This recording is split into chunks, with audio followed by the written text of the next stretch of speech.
how to charge your JVC Everio MG130. So there's two ways. I'm going to show you the first way.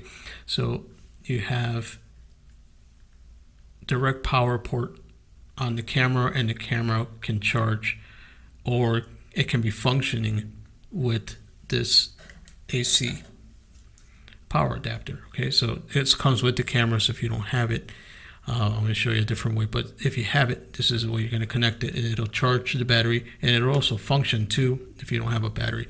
So how do you connect the battery? Well, we're going to use these batteries right here, which is BF115. Okay, and the way you put it in is you're going to hold the camera like this, and then you're going to, the battery itself has an arrow up, so what you're going to do is line it up, and now it's connected. And the next thing you want to do is you want to get power to your camera so you can start charging the battery. Okay, so now that you got AC connected, you're going to take this end and you're going to connect it directly into the camera. Okay, so now it's going to charge the battery for you. And if we open it up, you can still have some functionality. Let's turn it on. You can see that it's working. You can still use it while the battery's charging.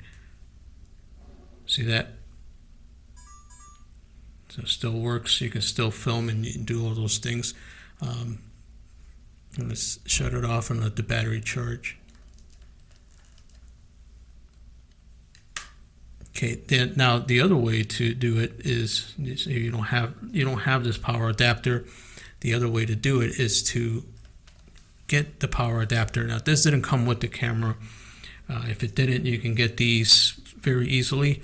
Okay, and this fits JVC BF815, which are these batteries. So very simple to use. You're just gonna see the bottom part. That's the part you connect to the wall. That's your power source right there. And the same thing, just like the camera, you're gonna take your battery for the JVC, and you're just gonna see the arrow up, and you're just gonna put it in like that, and then you're just gonna connect it directly to your wall or wherever your power is at. And then once your battery is charged, then you're gonna be ready to go. You can put it on your camera, and then you're ready to film. But that's exactly how you do it. So two ways: either connect it directly to the camera, it'll charge the battery, or you can use it with the power, or you can get this adapter and charge your battery directly, just like that.